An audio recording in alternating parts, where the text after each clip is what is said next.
Hello, everybody. Welcome back to Opes and Dreams Podcast. This is episode 17, which happens to be my lucky number, Oh boy. which hopefully that means something. As you can see, we are driving around in a car, which we don't recommend for safety reasons. We've gone rogue. We have gone rogue today. We've had a pivot in our plan. We were going to have a guest on today, but things didn't work out for that. So you'll have that to look forward to in a couple of weeks. Yes. Hopefully. Yeah. Speaking of couple of weeks, we will be taking a break here. Just a short one next week while we gear up and prepare for Bonfire Fest out at Driftless Music Gardens. So we will not have an episode next week. So you'll have to just wait a little bit to see us again and hear us again. Carrin's not the only one that gets overwhelmed. I am an ambitious mermaid and, thought that we have all of the time in the world. But the day that I leave for a music event out at Driftless Music Gardens is a chaotic day already. And it's just not going to work out. So you guys have to wait. Which is fine. So speaking of that, just kind of little tidbits about, we have mentioned that we're going to be taking a little break for about 4 weeks after the 20th episode. With that, we're going to be focusing more on quality of our episodes, which clearly we haven't done much of so far. And that means that we'll be just taking a little bit more time in between episodes to put out more quality content, to be able to hopefully figure out intro music, just things to really spiff it up a little bit. And we really appreciate those who have been bearing through with us for this first season of the podcast. But we are going to come back and after the break do our recording bi-weekly. So we will be releasing episodes every 2 weeks instead of 1 week, just because we feel that gives us a lot more time to be able to create more quality content and just have things to talk about. 1 week is kind of hard to push everything out, and since we're just doing this by ourselves and we don't have a team of people behind us yet, cramming it all in 1 week is really a lot more than we anticipated it being, with both being really busy ladies. So yeah, shout out to all the people who have been listening from the beginning. Just imagine when we're 100 episodes down the road, they can be like, we listened to them even when they sucked. It's gonna be great. There's a guy honking very angrily. Honking a lot. He's honking at somebody to turn, but it clearly says you can't turn on red there. Yikes. So he's now going, even though he's breaking a lot of laws. Breaking laws. Yeah. Great. So this is kind of exciting stuff that we can point out to you what we're seeing. See, he can't turn because you're not supposed to right now. So for those not, I guess, Ripes. Yeah, for those not watching or that just listening, we are in a car. We're in driving. my vehicle. We're in the la la la la la la. We're in a Lexus. It's a song we made up about the car that we love so much. An homage from Schitt's Creek into our own lives. So I'm wondering if there's a pause option while we do our order for our food, or we're going to have to order afterwards. We were planning on going through Taco Bell. What do you guys order when you go to Taco Bell? Yeah, so I have a fast food rule where if I can remember the last time I ate that fast food, I try not to go. Well, if I have to think about it, I'm like, when was the last time we had Culver's? I don't remember. That means we get to go. I've had Taco Bell often, and the last time we had Taco Bell together was on our way to DMG. Yeah, Taco Bell is the one exception to that rule. Jaywalking. But we can't pause to order, so we're going to wait until after we record to get the food, because I will not order on camera. I have food shame. It's a problem, and I will not do it. So didn't think about that before hitting the record button. But I will not be ordering my food for the whole world to hear my Taco Bell order. If you want that quality content, slip us a DM. Ask us about what our Taco Bell orders, because you're not getting it on live from me. I'll give you my Taco Bell order. I always get the same thing. I get a chicken chalupa. It's the number 6. And it's 2 chicken chalupas with a hard shell taco. and usually a Baja Blast. I didn't know that they made Diet Baja Blast. I didn't know that was a thing until recently. It's gross. Amazing. I also recently learned about the government cheese.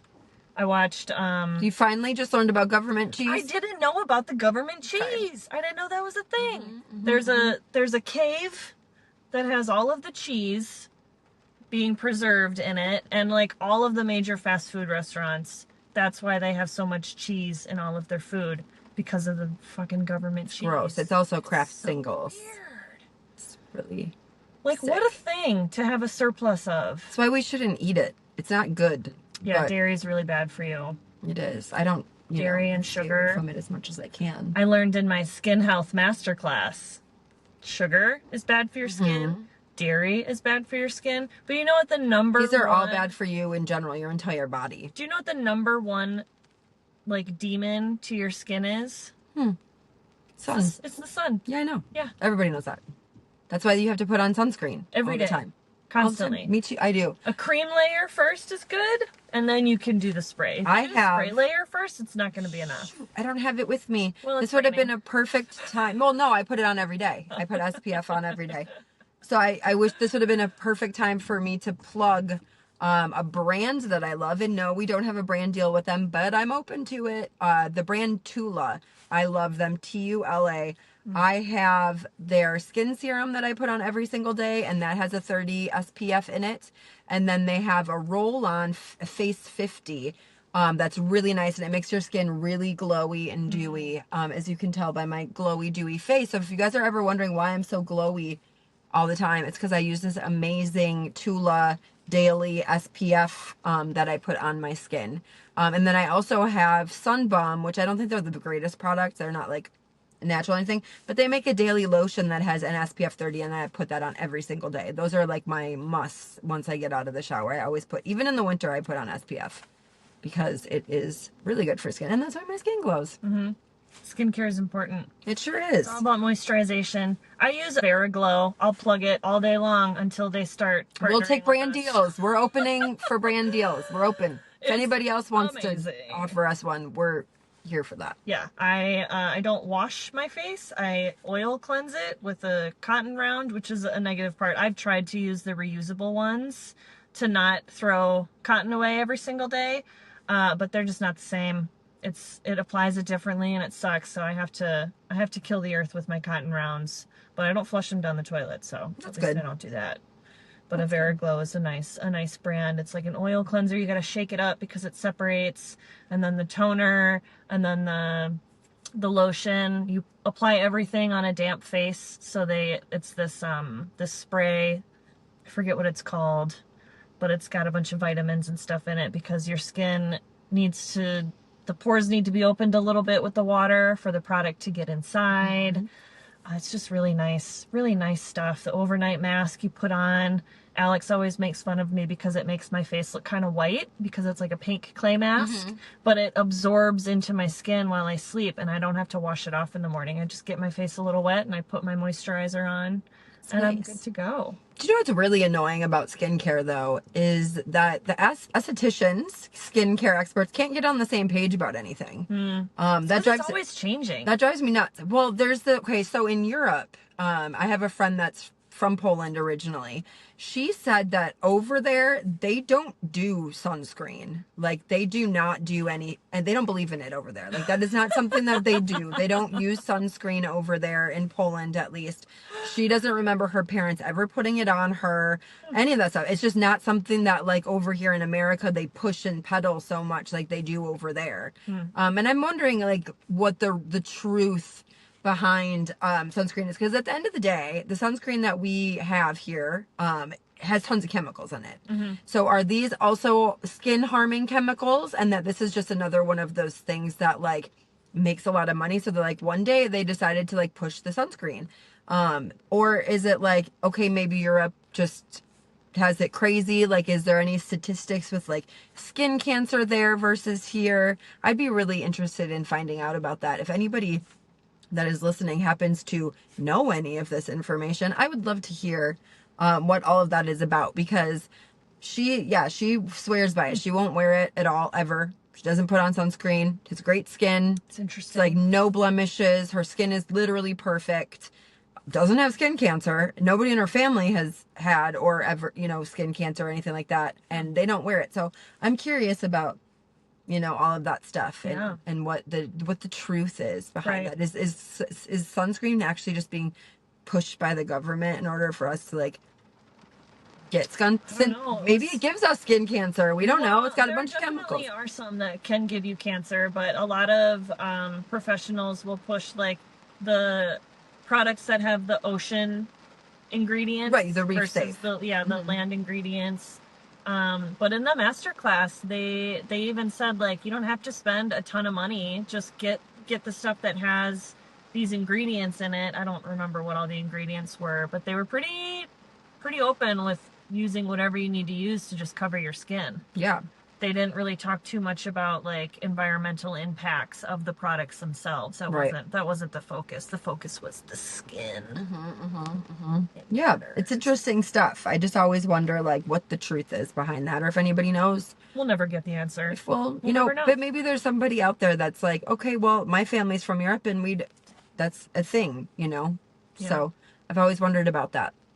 Because then I also have people that are like, no, my friend's an esthetician and they swear by this, and this. So I'm just, what's the truth? Everybody's got their preferences too. What's the reality behind it all? Even professionals that get the same education, their perspective that they're bringing into it is going to change how they use that profession in the real world. Like you'll never get two hairstylists that are the same. Right. Jesse and I and Lisa, we all do hair so differently. We were all trained at different places and different times when different things were popular. So it depends on when you're getting your education. Right. It dictates how you use it. I guess that's how everything is that you don't, we're all different. Yeah. We're not carbon copies. Thank God. No kidding. How boring it would be if we were all the same. I know, but also so much easier sometimes. Yeah. Because, like, working around people that have, like, different, like, completely different ways of going about things is very difficult. It is. That's why I like a good structure, a good, like, rule plan or stuff like that, just so that people are on the same page about stuff and it's not, like, chaos. Yeah, right. Because working environments being chaos suck. It can. That's where I lean into my adaptability. I'm grateful for my adaptability.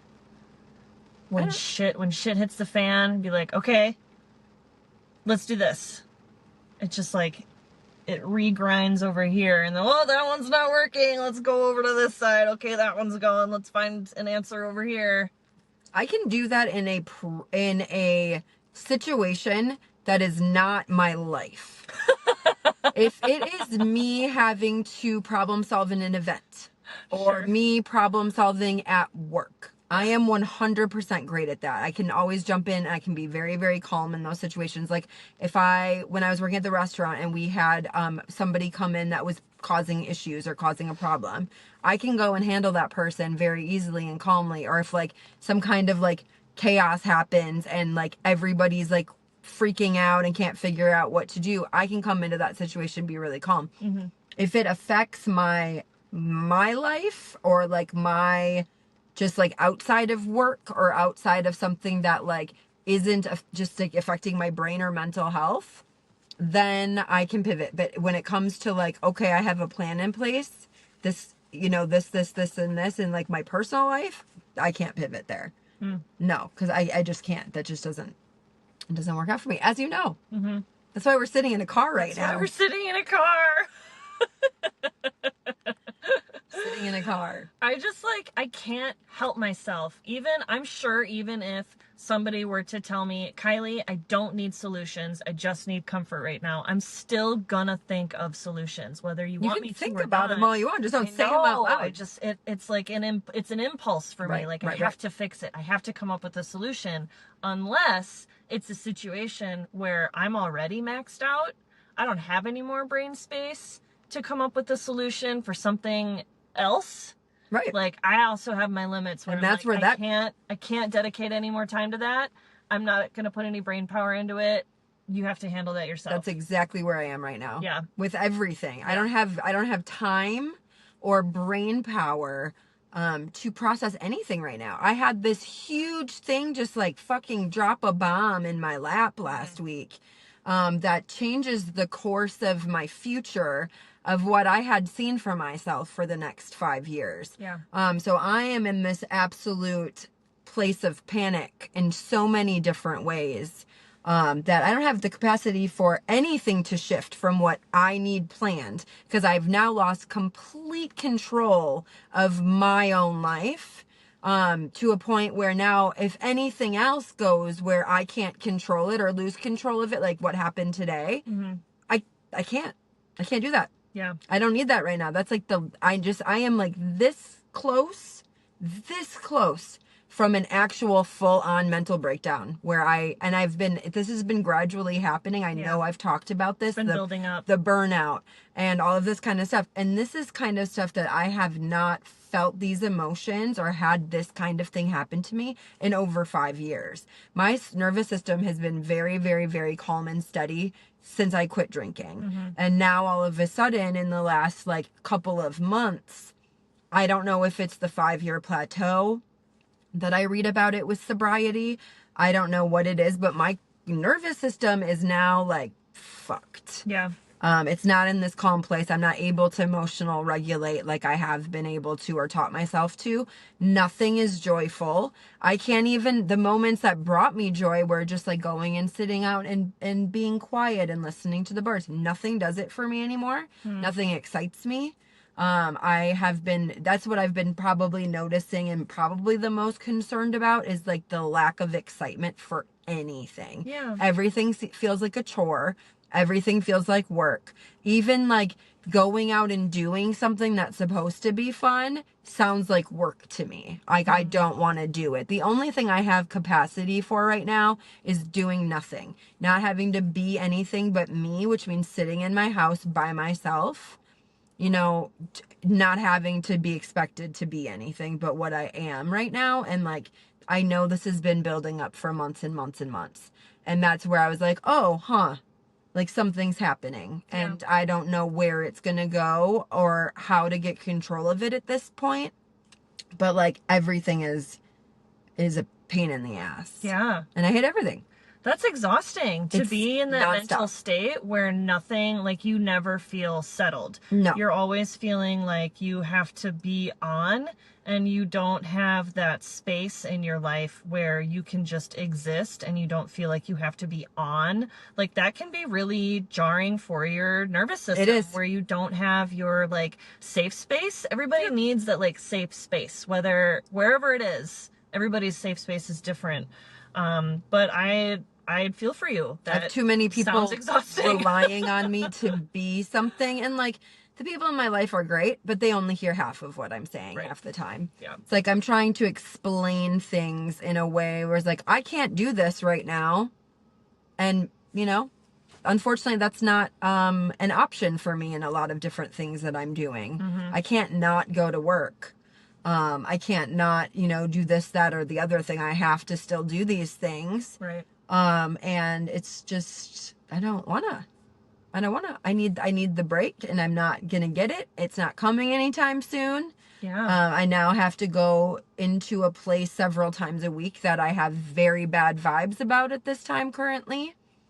And I just things are just like really weird. And normally by this time of year, that usually happens to me months ago, or this is usually something that like, if it happens for me, it's usually like in the winter, darker months. Right. This is very much winter, Carrin. This happened to me because summer's taking so long to get here. I think it's really been pushed to my max of, I have this cycle of like the amount of time I need to be outside or just cause I don't know what it is. Right. But, I don't know.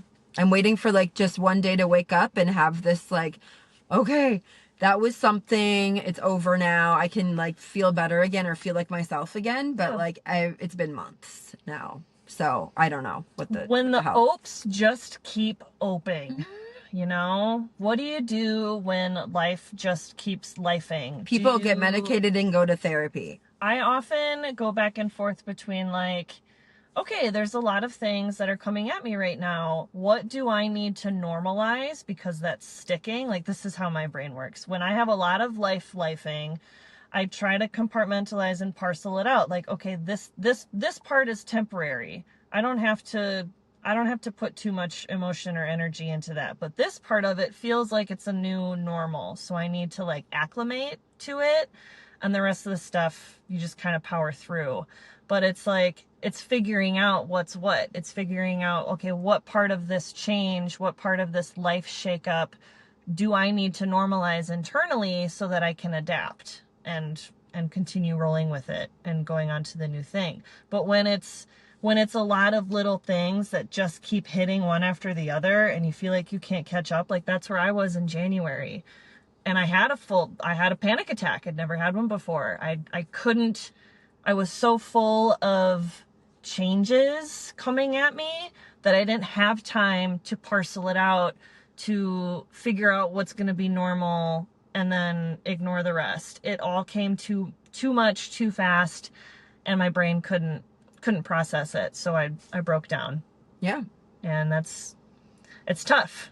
It is, because I will not tough. get medicated, so nobody No. come at me with that. It's not an option for me. I was medicated my entire life on Ritalin because of my ADHD, and there are large chunks, years of my childhood that I don't remember, that I don't feel like they were real to me. They were actually just like, it was like me watching a person experience life, and I was never there and never felt them. So like medicating isn't an option for me. I don't even know what I'd have to like go through therapy all over again and get re-diagnosed with whatever the hell is going on with me. Yeah. And I maybe if it comes to that point that I have to. Also, it is very possible that I am going through perimenopause. That is one thing that I keep like, thinking like these are a lot of the symptoms and a lot of the things happening. When you were talking about the not finding joy in anything, that triggered a memory when we did those episodes. I remember talking about how you're tired all the time, but you're not tired. It's like this weird foggy fatigue and the losing interest in everyday things. Like that's a symptom of perimenopause and it should be taken seriously. You're not just having a bad day. Like this is becoming systemic. Yeah, and just normally by now, like yesterday I went and had like a beach day. Yeah. I like took a mental health day and did what I need to do. I needed to go and just be outside and like in the water, and I did all those things and didn't fix it. Nothing worked. It's also when you start catching on to the repeat of the mental health day needs. Like obviously take mental health days when you need them, but when they're becoming frequent every day, that means something in your life needs to shift, needs to change. Right. But like, figuring it out is really hard. What is it? What is it? Like, okay, things that I can identify that I'm not doing that I know make me feel good, but I have no motivation to do them. Working out. Yeah. I haven't been working out. I haven't been walking. I haven't been doing yoga. I haven't been doing anything. And I am painfully aware of that being something that really does generate joy for me. Yeah. Getting started to do it again sounds like the worst thing in the world. Like I was since last year, I was excited to get back into this outdoor yoga at Wingra. However, my new job doesn't allow me to go at the time I used to go. So now it would mean me having to get up and be there by 6:30 a.m., which is too early. It's too early. So there's that. I can always do it at my house. I don't like my house, so it's hard to do that. I'm not part of a yoga studio right now. There's a lot of things that I know have helped in the past to get there, but it's just the stuckness, and anybody who's experienced this knows that feeling of just getting up and being able to do it, or establishing a new routine for myself. But all of that also, I have to think about, what am I going to be doing in a few months? Things are going to look very different again, I'm sure, for myself. So I just got to do what I can right now and figure out some kind of schedule or routine for me to be able to do this stuff. But I also don't have time for that. So that's an unfortunate thing. When I I used to have a lot more time than I have now, and I require a load of downtime. I need it to function. I need hours in the morning. I need time in the afternoon to myself, and I need my evenings to myself. I basically can go to work and that's it. I don't want to be expected to do anything else. You're productive between the hours of like 8 a.m. and noon. 9 to 1 p.m. That's it. That's all I want. And I also recognize that like my whole like how I'm used to like working in the service industry. I recognize how that's taking a big change for me because the hours that go into that are so much longer and I'm constantly moving. Yeah. And now I'm not moving at all. I'm like very slowly just becoming a little piece of my couch. And I'm okay with that. But I'm not. But you're not. I'm not okay. You're lying. Because you're not okay with it. To be okay with it. I just want to feel joy. Fake it to make it until you can't. Right. So then it's like, where am I at right now? Is it going to get worse? I'm not sad, crying, depressed, though. Yeah. I've been there before. That I'll never want to experience again. It's more of just like a stuckness. Sure. And this just like, no. Just a meh? Nah. Just a meh? An overall meh. I remember talking to my therapist. She often will start with like the questions. She asks the same handful of questions. And something that I found with all therapists, because I've had a few, they always ask, do you have this feeling of hopelessness? That's like the trigger word for depression, and like you need help if you're feeling feelings of hopelessness. Some of it sometimes, but not all the time though. I always say no, I've never felt hopeless. Oh, I did. Because for me, there's always not a solution, but a way out or an end to it, like this too shall pass kind of a vibe. But I've never felt hopeless. So this is going to get dark quick. This is a trigger warning to people. So I had years of really, really, really bad depression, suicidal ideation and all of that, which is why I quit drinking in the first place, because that was like my norm was hopeless for, since as long as I can remember. That was like an everyday feeling. And my thought of my solution and my way of whatever, I can't remember exactly what you just said that led me to this thought of how there's always like a way out. Yeah.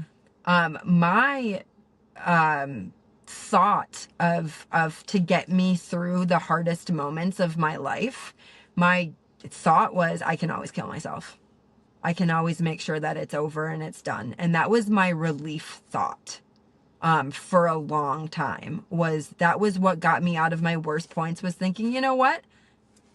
I could just kill myself. I don't have to live through this if I don't want to. And that would get me out of that, space, because it was the only thing that at that point I felt that I had any control over, because hopeless was just such a regular for me.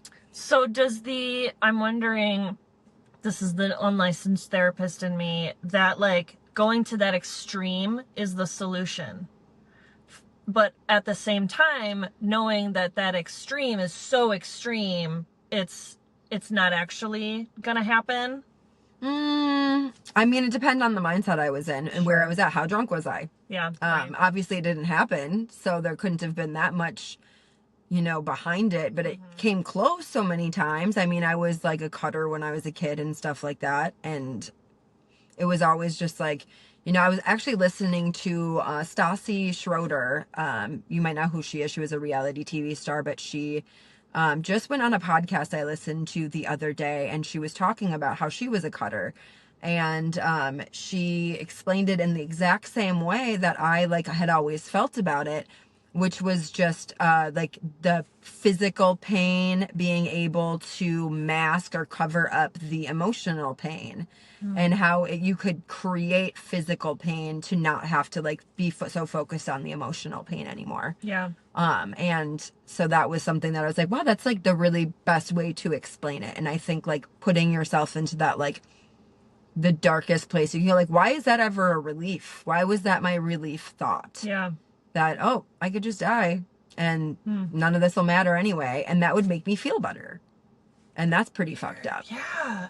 But that's kind of where I was getting at with it, where it's so extreme that it like goes full circle. Right. Like, I don't know what the, like, idea of why that was a soothing, calming thought to me ever. But it was for a very, very long time. That was my thing. And I don't consider myself anywhere near those levels right now, even with what I'm going through. I think that I've been in such a calm place. And I think it is a lot to do with this, like, 5-year sobriety plateau that I've read about and, like, been really talking to my chat GPT about a lot. Which, I know. I know. It's ridiculous. But I was asking, is this the thing that people go through? Is this normal? Is it like a 5-year thing? Is it like this? And they're like, yeah, you plateau because it's just your life now. You're in recovery forever, but you're not in active recovery where you're you're now past, it's your life now. It's 5 years later, you're sober, it's your life. You're not working really, really hard at it anymore. So now it's like, well, now what? Right. Now what? The joy part where it's all so exciting and new and flashy and you've got this whole new life, like you're a newborn baby deer just like trying to stand. Like that part's over. So now what? Bambi's dead. Bambi's dead. Bambi's not dead. Bambi's just trying to walk. But like, what do? You know, so maybe there's a little bit of that. And like even talking about it right now is like making me feel a little better about the whole thing. Now that I got to the dark point, now I can like lift myself back up. That means it's helping right now. That doesn't mean it's gonna like help me in this tomorrow. moment right now. But you know, there's a lot of different things that I need to like, and I'm very good at like self-awareness and figuring these things out for myself without therapy. One thing that I tell Carrin almost on a weekly basis right now is how impressive you are with your self-awareness. You are the most self-aware person that I know. I'll take it. Hands down. I've worked very hard at it. Like the knowledge you have of yourself and the triggers that you recognize in yourself right away, like nobody else has that, or nobody else talks about it as much as you do. It's narcissism. But it's like, I don't have to talk stuff out with you too much because you do it yourself. I'm just, I will figure it out. Friend on the side. But yeah, you always know exactly what's wrong. And if you don't quite know exactly what's wrong, you figure it out the next day. Yeah, it's a lot of work. I've done a lot of self-therapy. Yeah, I do too. A lot of it. I have a lot of conversations with myself before and after a therapy session, because when I'm in a therapy session, something else comes up and we just talk about that. And it's kind of a good time filler. But like, I therapy myself quite a bit. My therapist doesn't have to do a lot of work. Like we've got the treatment plan and the action steps. But I work a lot of shit out in my own brain just because I've got the tools. I've always had them. We're not afraid of it. No. Mm-mm. You know, you gotta live with yourself. You gotta go to sleep at night knowing what you did that day. You gotta wake up in the morning knowing what you have to do that day. You have to live with yourself.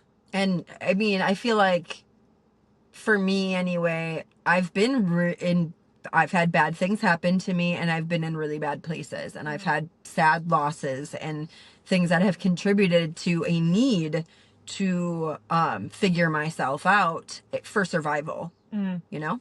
So I think when you're at your darkest, deepest places, that's just kind of what naturally happens. Yeah. When you're using suicide as a calming thought, you have to do some work to get out of that space and to like figure out how to not get there ever again. And I don't worry about myself getting there ever again. It's more just alarming right now because I'm in a place where I'm not completely calm and able to figure out like, why the fuck can't I feel joy? Yeah. And what do I need to do? Do we need to go do ecstatic dance? Is that it? You've been talking about that a lot lately. You've been super curious enough to I think you're going to actually do it. Wrap my head around how I feel about it. That's the thing, because I see these people, and no offense to anybody, but kind of, I don't know. It looks really weird. It's strange. It looks very strange. It looks too unnatural. much. But you know what? I would do it with you if you want to just go in the woods and turn on some music where nobody can look though. We have very good access to an ecstatic dance that happens at the nonprofit I work for. I know, but that's around other people. But that's the point of it. Oh. That's the whole point of it. Okay. I know I haven't done my research on ecstatic I know dance. there's a barrier. I've done a lot, and I know there's a barrier. Growing up, I was a big dancer all the time. Loved it. I feel good when I do it. Ever since I quit drinking, I can't dance in public. It's a little bit, I'll move a little bit, but I feel the most joyful when I'm dancing and not really caring about what people think around me. I can't break through that barrier. And that's what I've heard is very good about ecstatic dance. You need the release. I need to be able to get that. I need a purge. Yeah. Whatever it is, I need to get it out, and Right. I need to that's the like the key I'm missing.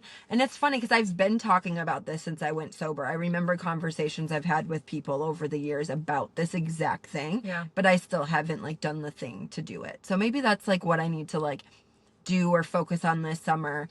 Even at DMG, like dance and like, you know, just have a good time and not care and see if I can break through that like last little. It is resetting to your nervous system to have that release. It's actually Part of somatics. Yeah, and I read about it or somewhere pertaining to children. So when you're putting your kid to bed at night and all of a sudden they're like really wound up and they want to run and they want to be tickled and they want to laugh and they want to do all these things and you want them to just calm down, as a parent, try to fight your initial urge to calm them down. Because when Devere is like super giggly at night, he needs to get that out. He needs that release. And if you allow the freedom and the space for them to get the giggles out, do the primal scream, make the weird, silly movements, that calms your nervous system and he falls right asleep afterwards. It's true. Let's look into this more. Yourself. Allow yourself to do that. I think the next episode, we'll do an episode on this. I think just that entire thing, if we remember, to look into that more, because I think maybe we'll do ecstatic dance and we'll report back and just see if that's changed anything. We'll try to I guess there are some that you can. I was asking somebody about this that does them often, but she lives in Arizona. And she does ecstatic dance often. And I had a question about it because I was like, well, what about cell phone usage? And I know like one of their big philosophies is like creating a safe space and environment so you don't have to worry about that kind of thing. Yep. But I do see people filming at them sometimes and putting online. So I had a question for her about that, about like, what's the parameters with that? Like, are you allowed to film? Are you allowed to take I see people putting it on social media all the time. Yeah. Does that take away from that safe space for other people? Having to worry about this could end up online. I'm not feeling completely safe here to express myself the way I wonder about that. So something to look into. I was like, we could make that into some content, but maybe we can do like some afterwards and just some of the cool moves we learn. I don't know. I don't know. In Madison here we have like the ecstatic dance community and like we can tell who they are because they're always up front, no shoes on, doing their thing. And generally my first reaction is like, what the fuck? And I know they're sober cringy. doing this. It's blissful. Yeah. And I think the part of me that cringes is the part of me that's so jealous of it. I can't even handle it. That's a really good point. Oftentimes, if you are feeling something inside that makes you, it's like an uncomfortable feeling. It's not sitting well with you, but it's because of what you're seeing somebody else do. That's projecting. You're projecting your own inner shameful ick onto those people. They don't deserve it. But it's not an ick, it's a jealousy. So it's a little, I don't have ick over it. I'm just is an umbrella term for whatever it is. Jealousy, shame, envy, that ick. Like, I don't feel, that's not fair that you get to do that and I'm not allowing myself to do that. Right. Yeah. Like, why can't I feel joy? Right. Dicks. Project this. Sun's coming back out. So we did it. We did it. Thanks for tuning into our Opes and Dreams therapy session. Therapy. You know what? Andy Frasco uses his podcast for his own personal therapy sessions, so we can too. We can, and we will, and we did. Thank you. You're very welcome. I love you so much. If you want to buy us some therapy, you can donate to us at www.opesanddreamspodcast. No, that's wrong. You can donate to us at www.buymeacoffee.com/Opes and Dreams Podcast. We're hoping that works for the captions. Right. That's why we said That's the it only that way. reason. We need to say it robotically. It's in the descriptors. If you think we need therapy beyond what we can provide for ourselves, which is clearly a lot. But hopefully we didn't bring anybody down too much with my reality. No, sharing stories helps bring people together and will help somebody else listening to this who is going through a similar thing.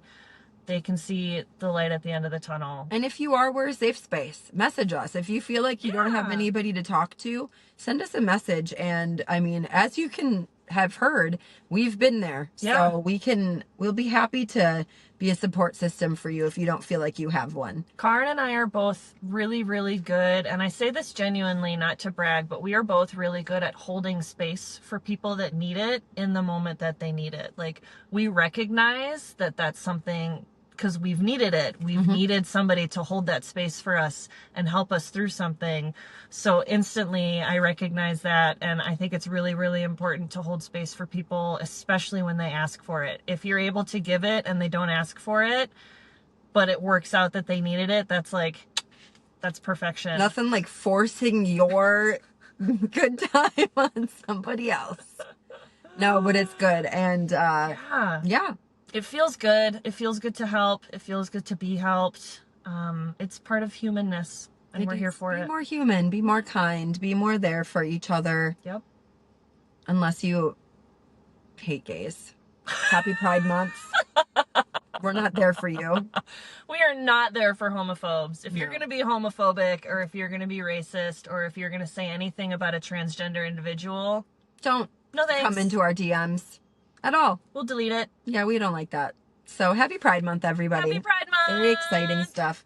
And we'll see ya, hear ya, talk to ya, chat at ya in a couple weeks, hopefully with some super fun Driftwood Music Gardens content. It's going to be great. And we will be hopefully refreshed and maybe have experienced joy between now and 2 weeks from now. I'm about to experience some joy after eating this Taco Bell. Yeah, I I won't get some. All right, everybody. Thank you so much for listening. We will talk to you in a couple weeks. Thanks. Bye. Bye.